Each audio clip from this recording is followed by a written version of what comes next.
Good morning, everyone. Myself, Dr. Amit Shrivastava. I'm professor in CSE department, SIRT Bhopal.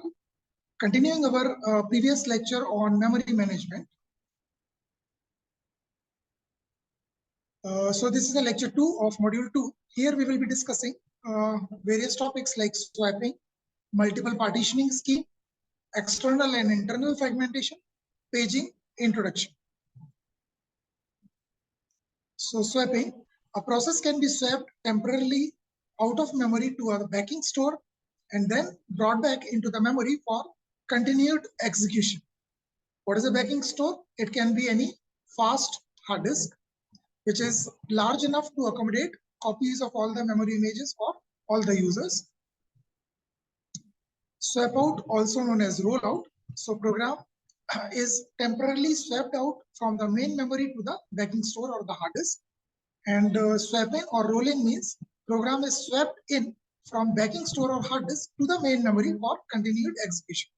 Major part of swap time is the transfer time. So total time transfer time is directly proportional to the amount of memory swapped. So this is how we do. This is our operating system, and here our process are executing in this memory space, which is a user space. So whenever the process finishes its time slice, then we can swap out that process into the hard disk, and a new process can be brought in or swapped in into the user space for execution. And then when again this process time slice is over, this will be again swapped out and the older process can be swapped in. And so this is how we can manage the memory, smaller memory for larger sized programs. Okay, so now let us discuss how much time is required. So context switch time, which is the total time which we require for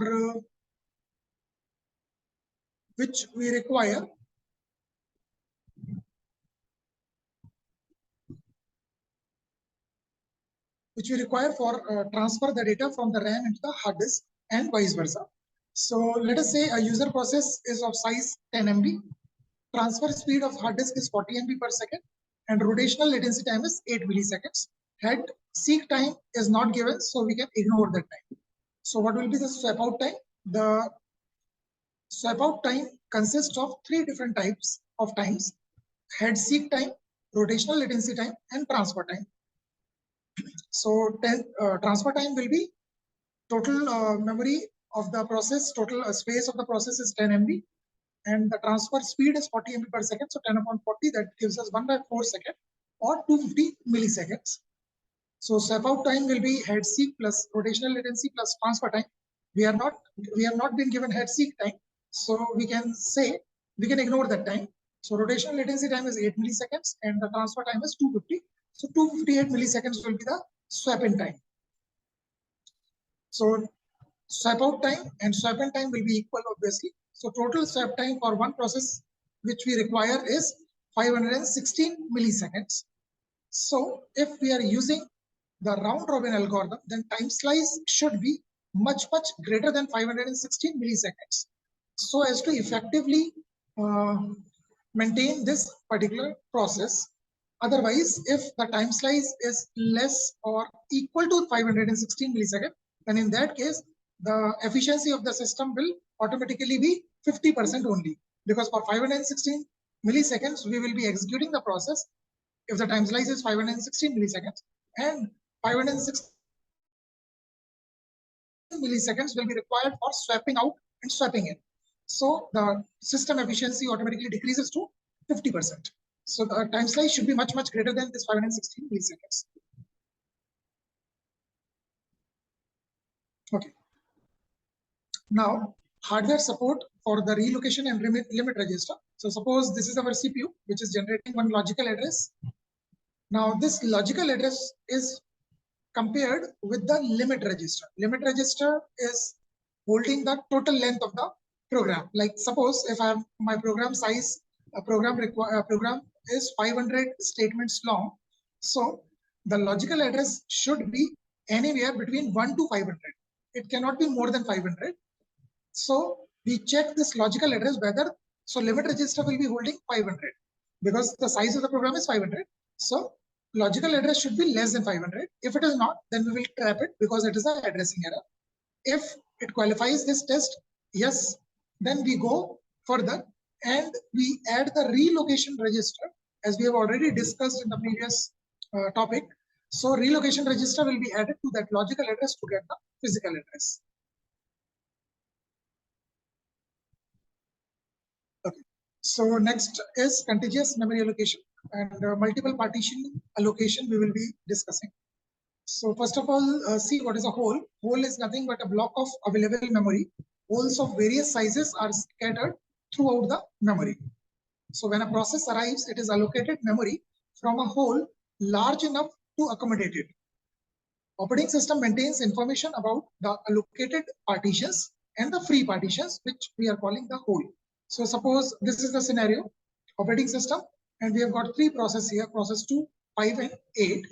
After some time, this process 8 finishes its execution. So we are left with free memory here. This is what we are calling the hole. Let us say after some time process 9 comes and it doesn't require the complete memory. So whatever memory we process 9 is requiring, we will allocate this from this free memory or from this hole. So again, process 9 is allocated the memory and this remaining memory is again a hole. Again, process 10 comes, so it will be allocated the memory from this hole, and after giving the memory to the process 10, whatever memory is left, this is again we will call the hole. So this allocated partitions and free partitions or holes are maintained in a table by the operating system. Now, dynamic storage allocation problem. So how to satisfy a request of size n from a list of free holes? So suppose we have got a list of free holes. So which hole is to be allocated? So we can make use of three different schemes for that. First fit algorithm, best fit and worst fit. First fit algorithm says that allocate the first hole to the new process. The hole should be large enough or big enough to accommodate that process. It means if the process size is, let us say, 10 KB and the hole size is 15 KB. So it is large enough to hold that process. So we will allocate the 10 KB from this 15 KB. Okay. Best fit means to allocate the smallest hole that is big enough, and it must search entire list unless ordered by size. Because if we want to find that hole which is large enough to accommodate the process, but it should be the smallest hole also. So, for example, suppose I have got three holes of different sizes. Let us say first hole is of size 10 KB, second hole is of size 20 KB, and third hole is of size 30 KB. Let us say the process comes which requires 15 KB of size. So 10 KB hole cannot accommodate that 15 KB process. 20 KB and 30 KB, both the holes can accommodate that 15 KB process. But which hole we will be allocating?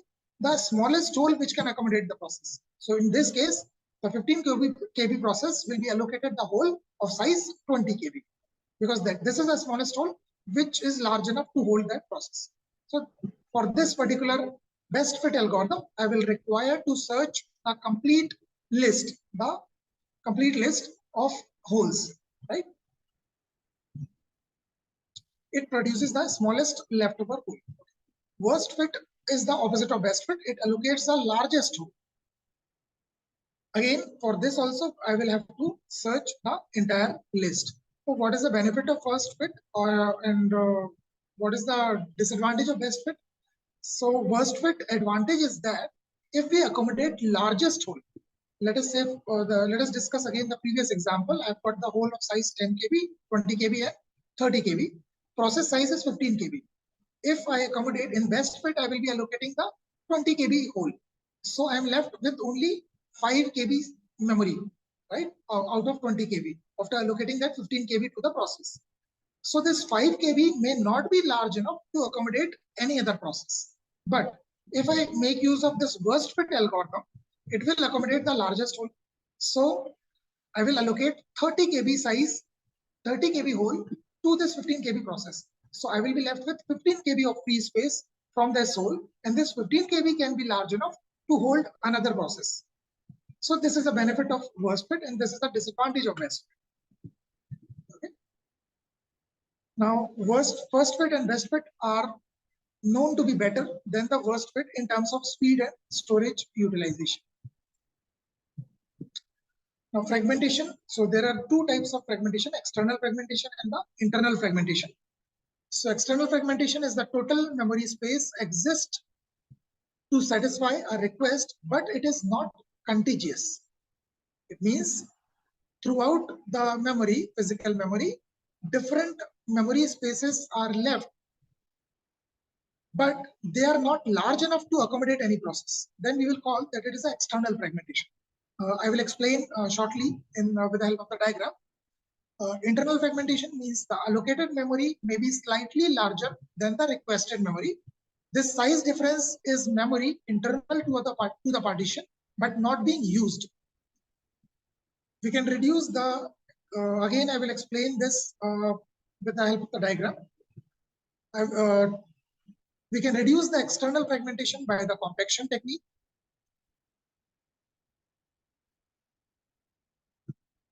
Okay, so first of all, let us look at this diagram. So I've got these 1, 2, 3, 4, 5. 5 processes are at present in the main memory, and their sizes are also mentioned. Segment 4 is requiring 7K of space, segment 3 is requiring 8K of space, and so on. After some time, let us assume this segment 1 finishes its execution. So this 8K of space will be freed up. Okay, so here 8K of space is freed up. A new process, a new segment 7 comes, which requires only 5K of space. So out of this 8K, we will give this 5K to this segment 7, and we are left with this 3K. So this is our whole, right? After some time, this segment 4 also finishes its execution. So 7K of space will be freed up. A new process, segment 5 comes, which requires 4K of space. So out of this 7K, we will give this 4K. So we are left with this 3K. So we are left here also with 3K of space. This is again a 3K of space. So two holes are at present we are having in this memory. Now what happens? Total space, total free space which is available at present is 6K. If a new process comes which requires 5K of space, then I cannot give that 5K of space to that process because the contiguous memory space is not available. And that is why we say that this is an external fragmentation. Because of this 3K and 3K, it was available at one place only. So total 6K of space was available at present. But since it is scattered, so we are not able to accommodate the 5K of process here, right?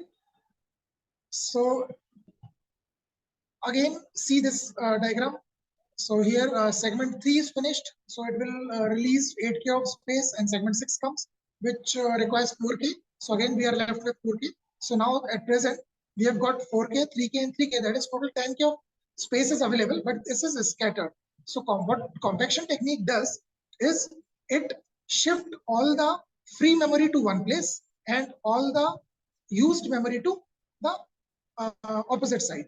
So here we have done this only. So this 10K of space is now contiguously available with us. So if any process of 9K comes, then we can accommodate this with the help of this 10K of hole. But it was not possible before applying this compaction technique. Here it was not possible. So this scattered free memory is known as external fragmentation. Now what is internal fragmentation? So let us assume that a new process comes. We are here, right? We are at this place, and a new process comes which requires 3K minus 1 byte. Okay, so 1 byte less than this 3K. So what we are going to do, we will allocate that process this complete 3K of memory. Why? Because if we allocate only 3K minus 1 byte to that new process, so we will be left with only 1 byte in this, and it will be treated as a whole. So this 1 byte is of no use for us. It cannot accommodate any other process. So what we do to avoid all this complexity, we will simply allocate this 3K to the new process. So this 1 byte, which is available in the process, which will never be utilized by that process, this becomes the internal fragmentation for that process, because we are accommodating, we are allotting the larger size memory to the process, which will never be utilized by that process. So this will be internal fragmentation for that process.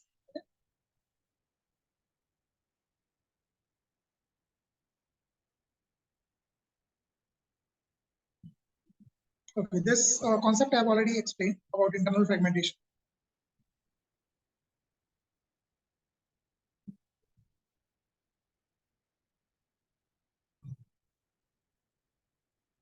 Okay, so this will require a little bit more time.